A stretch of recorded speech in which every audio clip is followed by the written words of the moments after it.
오늘의 묵상 한 장은 시편 145편입니다. 오늘 본문의 말씀을 통해서 살아계신 하나님을 만나고 은혜의 보좌 앞에 담대히 나가 때를 따라 돕는 은혜가 있기를 원합니다. 이제 시편 145편 이 내용은 138편부터 145편까지 다윗의 시편의 마지막 시편이 되겠습니다. 이제 다윗은 성전에 올라가 하나님을 찬양하고 또 이어서 탄식하며 이제 오늘 하나님 앞에 감사하는 그런 시로 마무리가 되어져요. 그래서 이제 성전에 올랐다 할지라도 늘 삶의 예배를 통해서 때로는 탄식할 때도 있지만 우리 하나님께서는 반드시 찬양으로 하나님 앞에 감사할 수 있는 그런 은혜를 베풀어 주신다는 내용이 지금 다윗의 시편 가운데 연결이 되고 있습니다. 특히 오늘 145편 이 내용은 하나님을 지금 찬양하는 것으로 시작해서 하나님을 찬양하는 것으로 마무리가 되어져요. 그래서 1절부터 2절 이 내용은 왕이신 하나님을 찬양할 것에 대한 내용이라면 3절부터 7절까지는 이제 광대하신 하나님, 그 하나님을 위대하신 하나님을 찬양할 것에 대한 내용이 소개가 되고 있고요. 그리고 8절부터 16절까지는 이제 인자하신 하나님을 찬양하고 있는 그런 내용이 되어집니다. 그래서 왕이신 하나님, 위대하신 하나님, 그리고 인자하신 그런 하나님의 통치와 하나님께서 행하신 모든 일들을 찬양할 것에 대한 내용들이 기록이 되고 있다면 이제 17절부터 20절까지는 하나님께서 베푸신 은혜, 그리고 하나님께서 베푸신 구원 뿐만 아니라 하나님께서 이제 공의에 심판하실 것에 대한 내용들을 찬양하고 있습니다. 자, 그런데 특징적인 것은 145편은요 바로 답관체라고 해서 알파벳 순서대로 기억하라 하는 그런 어떤 측면에서 답관체로 지금 시편이 소개되고 있습니다. 45절 내용을 통해서 보면은 1절에 왕이신 나의 하나님이여 내가 주를 높이고 영원히 주의 이름을 송축하리로다. 지금 이 1절은 참 많은 사랑받는 구절이기도 하고, 그리고 이게 복음성가로 널리 애용되는 그런 찬송시 내용이 소개가 되고 있습니다. 그래서 왕이신 나의 하나님, 내가 주를 높이고, 지금 다윗은요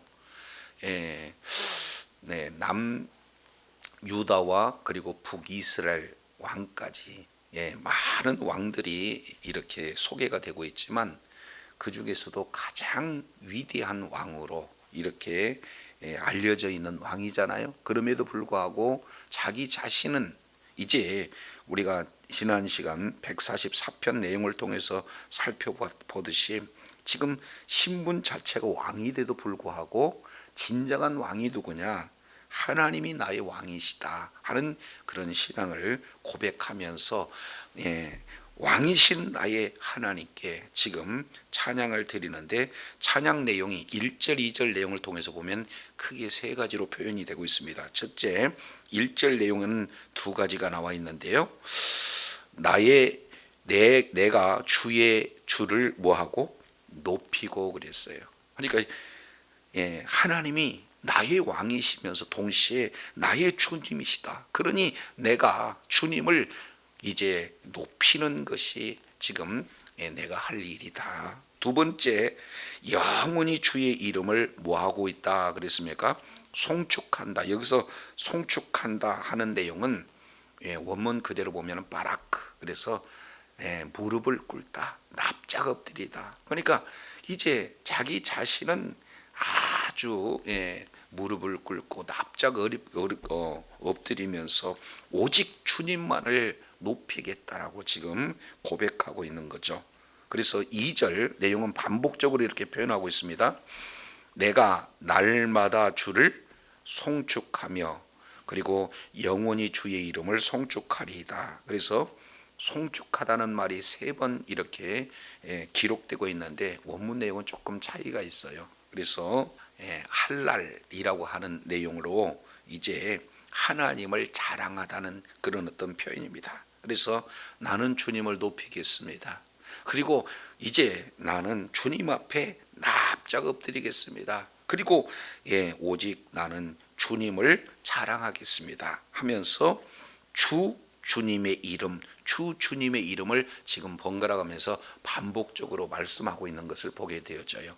자, 그런데 이제 이 찬양의 그런 어떤 시간을 이렇게 표현을 하고 있습니다.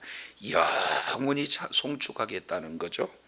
그리고 날마다 송축하겠다는 겁니다. 그러니까 사실은 호흡하는 그런 기간 동안에 다윗은 하나님을 찬양할 것을 지금 이렇게 사랑하고자 하는 열정을 드러내고 있습니다.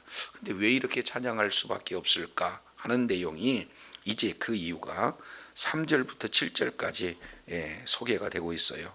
3절 내용을 통해서 보면 여호와는 얼마나 위대하신가, 그러니 찬양 받으시기 합당하다는 거예요. 따라서 위대하신 하나님 크게 찬양한다.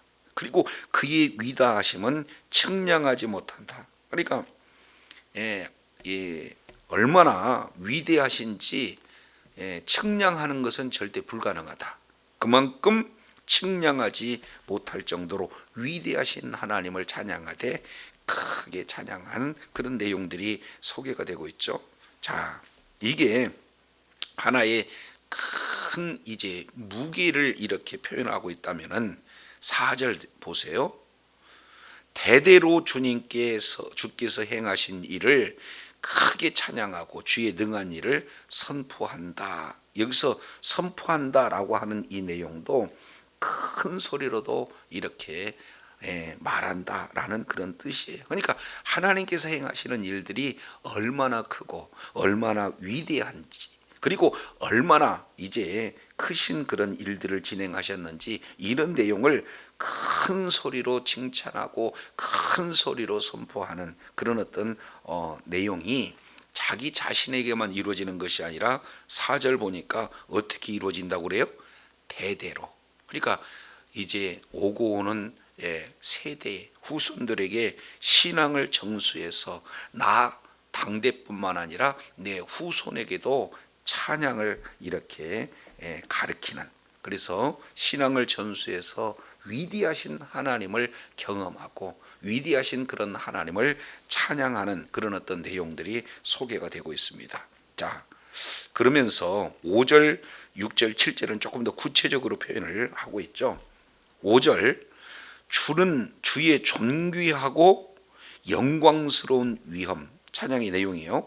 주의 기이한 일들, 그런 일들을 나는 작은 소리로 읊조리이다, 이렇게 표현하고 있습니다.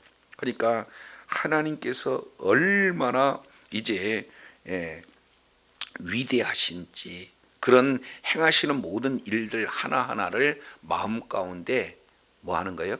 잊지 않도록 새기는 겁니다. 작은 소리로 읊조리게 되어지면 마음 가운데 새겨지게 되어지고, 그리고 새겨진 그 내용이 6절, 사람들은 주의 두려운 일의 권능을 말할 것이지만 말할 것이고 나도 주의 위대하심을 큰 소리로 뭐 합니까? 선포하겠다. 지금 이렇게 표현을 하고 있어요.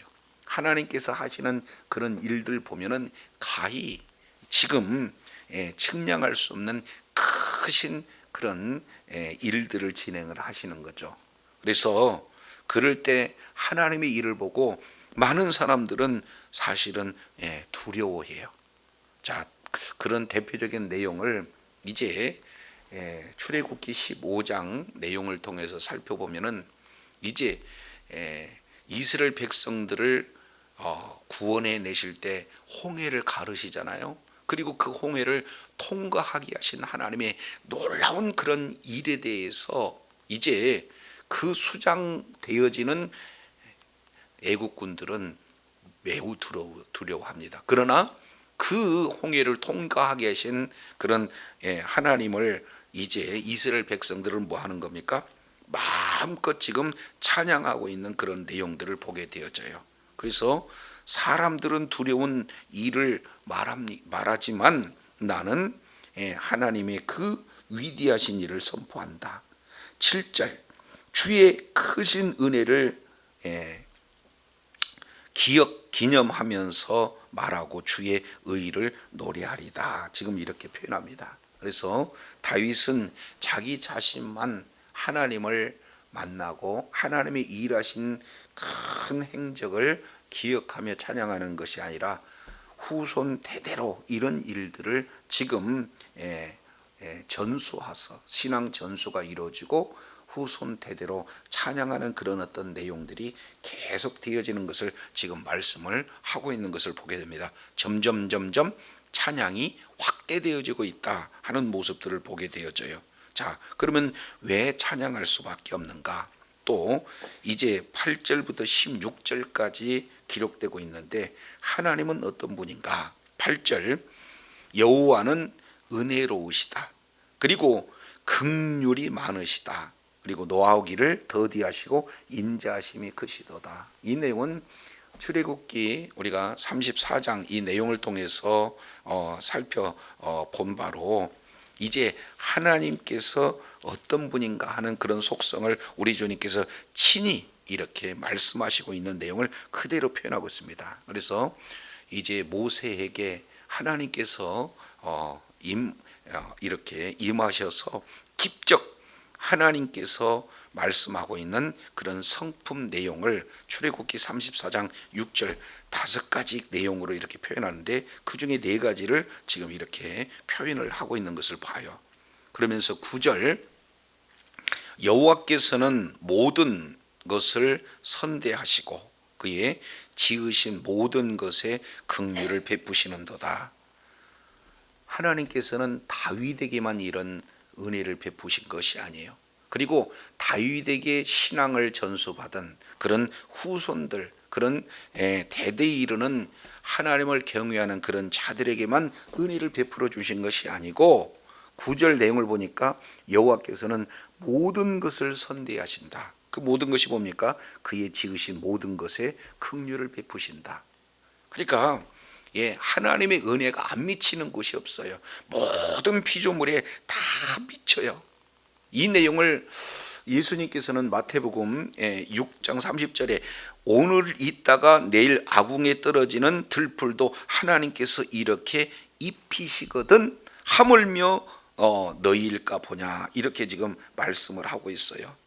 그래서 이제는 들에 있는 하나의 작은 그런 어떤 연약한 그런 피조물이다 할지라도 우리 하나님께서 이제 그들 하나하나를 생각하고 관심 갖고 보살피고 하는 그런 내용들을 주님께서 아주 구체적으로 이렇게 표현하고 계시잖아요. 그래서 시편 145편 9절 이 내용을 통해서 보면은 하나님께서 모든 것들에게 은혜를 베풀어 주십니다. 그러면 10절 내용을 보게 되어지면은 여호와여 주께서 지으신 모든 것들이 주께 감사합니다. 그리고 주의 성도들이 주를 송축합니다. 다시 한번 말씀을 하고 있습니다.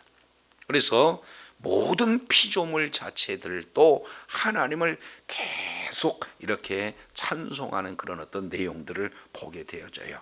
자, 그래서 그럴 뿐만 아니라 11절부터 이제 구체적으로 우리 하나님께서 통치하시는 내용들이 소개되고 있는데요. 자, 11절 보시겠습니다.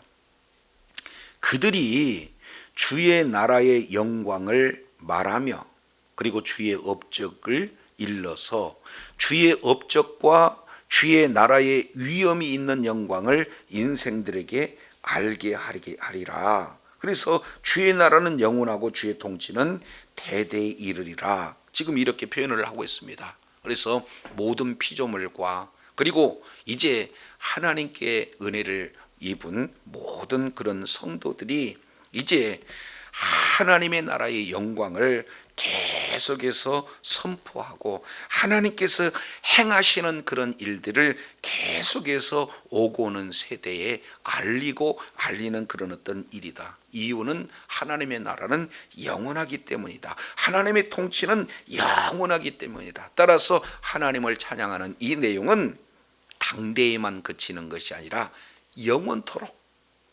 날마다 영원토록 대대로 하나님 앞에 찬양할 것에 대한 내용들을 이렇게 표현을 하고 있습니다. 그러면서 하나님께서 14절 내용을 통해서 보면은 크게 두 가지 내용들을 하시는 부분들을 말씀을 하고 있죠. 14절, 여호와께서는 모든 넘어지는 자들을 뭐 하신다? 붙드신다. 이렇게 세우시죠. 힘 주시죠. 그리고 그 내용을 보니까 비굴한 자들을 일으키신다.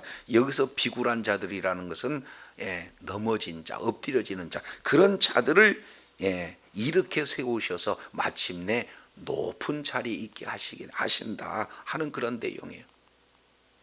끝까지 하나님을 의지하는 자, 하나님을 찬양하는 자, 우리 하나님께서 붙드실 뿐만 아니라 존귀하게 높게 세우신다 하는 것을 말씀을 하고 있어요. 그러면서 다시 이제 15절 16절 이 내용을 통해서 보면은 추가적으로 이렇게 말씀을 하고 계시죠. 모든 사람의 눈이 주를 앙망하오니, 주님만을 바라보는데 주님께서는 때를 따라 그들에게 뭐를 주셔요? 먹을 것을 주셔요. 그리고 16절, 손을 펴서 모든 생물의 소원을 만족하게 하시는 분이다. 그래서 14절, 15절, 16절 이 내용을 통해서 보면은 이제 크게 네 가지로 이렇게 표현을 하고 있죠. 넘어진 자 이렇게 세웁니다. 그리고 엎드려진 자 높여 주십니다. 그리고 식물을 주시되 때를 따라 주실 뿐만 아니라 모든 생물에게 이제 소원을 주셔서 그 소원을 만족해 하신 분이 바로 우리 하나님이시다라는 사실을 말씀을 하고 있어요. 그래서 크게 두 가지로 이렇게 표현을 해요. 17절, 자, 여호와께서는 모든 행위에 뭐라? 의로우시고 모든 일에 은혜로우시다. 여기에는 하나님의 성품 두 가지로 요약합니다. 하나는요, 공의의 하나님이고 동시에 하나님은 이제 은혜의 하나님, 다른 말로 사랑의 하나님이시다라는 것을 말씀하고 있습니다. 하나님께서 하나님의 나라를 통치하는 일에, 하나님께서 창조하시고 창조한 모든 피조물들을 우리 하나님께서 다스리시되 위대한 그런 어떤 하나님께서 이제 인자를 베푸시지만 최종적으로는 모든 것을 하나님께서 이렇게 재판하시되 정의로운 재판, 그리고 그 재판 속에서도 하나님께서 은혜를 이렇게 잃지 않으시는 바로 공의의 하나님, 사랑의 하나님의 모습을 이렇게 말씀을 하고 있습니다. 그러면서 18절 보세요. 하나님께 기도하는 자, 하나님께 간구하는 자에게 우리 하나님께서는 좀 더 뭐예요? 가까이 해 주시는 거죠. 자, 그러면서 19절 내용을 보니까 기도하는 자에 가까이 해줄 뿐만 아니라 19절 내용을 보니까 경외하는 그런 자기를 경외하는 자들의 소원을 이루어 주세요. 그리고 그에게 부르짖는 자에게 구원을 베풀어 주셔요. 그리고 여호와께서 자기를 사랑하는 자를 다 보호해 주십니다. 크게 네 가지. 기도하는 자에 가까이, 경외하는 자의 소원을 이루어주고 부르짖는 자에게 구원을 베풀어 주시고, 그리고 자기를 사랑하는 자에게 뭐합니까? 보호를 해주세요. 그러나 악인은 뭐합니까? 반드시 멸하신다 하는 이제 내용을 표현하고 있습니다. 그래서 구원의 하나님 그리고 심판의 하나님을 정확하게 이렇게 지금 이렇게 알고 하나님께 찬양하고 있는 그런 내용들을 보게 됩니다. 그러면서 이제 21절 결론적으로 이렇게 표현을 하고 있어요. 21절 내용을 보니까 내 입이 여호와의 이 영예를 말하며 내 모든 육체가 그의 거룩하신 이름을 영원히 뭐하리로다? 송축하리로다. 그러니까 나만 내 입만 하나님을 찬양하는 것이 아니고 모든 육체가 하나님의 성호, 바로 하나님의 그 인격 존재 그 자체를 송축하되, 어떻게 송축합니까?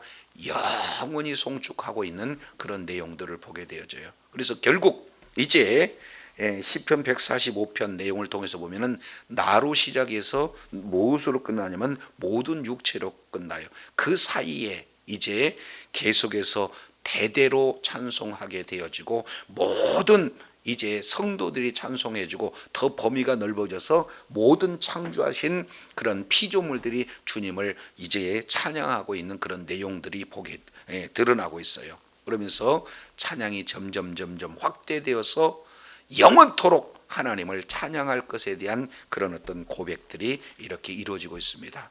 오늘 삶의 모든 여정 속에서 정말로 위대하신 하나님을 경험하고, 그리고 은혜로우신 하나님을 경험하고, 그리고 그런 하나님의 놀라운 은혜를 마음속에 깊이 새기며 작은 소리로 읊조리면서 저와 여러분이 할 내용은 전적으로 하나님을 높이고 나 자신은 낮을 뿐만 아니라 늘 하나님을 자랑하는 그런 자리에 있고, 더 나아가서 아름다운 신앙 전수가 자손들에게 이렇게 전수가 되어져 오고 오는 모든 세대가 우리 하나님을 더욱더 높이며 찬양할 뿐만 아니라 우리 하나님께서 이제 모든 곳곳에 베푸신 그런 은혜로 말미암아 천하 만물, 이제 그리고 아직 예수님을 알지 못하는 그런 자들 또 역시 마찬가지로 이제 주님의 품으로 돌아와 모두가 다 하나님을 찬양하는 그런 복된 일에, 오늘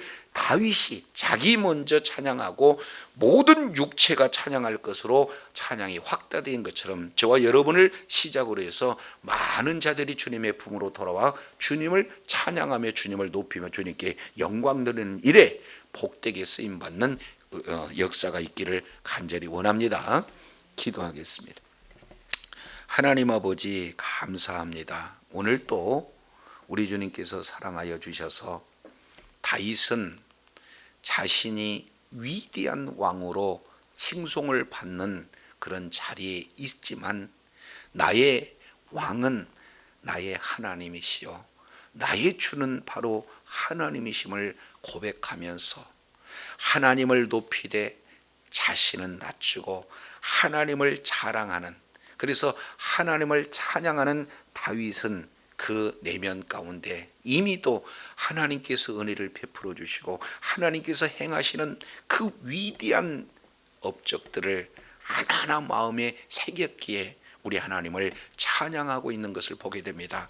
그런 다윗의 찬양과 함께 더불어 모든 백성이 주님을 찬양할 뿐만 아니라 이제 주변의 모든 그런 믿지 않는 자들도 하나님의 그 위대하심을 보고 하나님을 찬양할 뿐만 아니라 모든 피조물들이 찬양하는 것으로 이제 시편 145편을 통해서 이제 고백하고 있는 것을 살펴보면서 이제 우리를 구원해 주시고 우리에게 은혜를 베풀어 주시고 우리를 통해서 크게 일하시는 주님을 이제 경험한 그런 자들마다 이제 다윗처럼 하나님을 찬양하고 동시에 많은 자들에게 그 찬양의 범위가 확대돼서 모두들 이제 함께 하나님을 찬양하는 복된 일에 존귀하게 쓰임받는 주의 사랑하는 자녀들 다 되게 하여 주옵소서. 우리 구주 예수님 이름으로 기도드립니다. 아멘.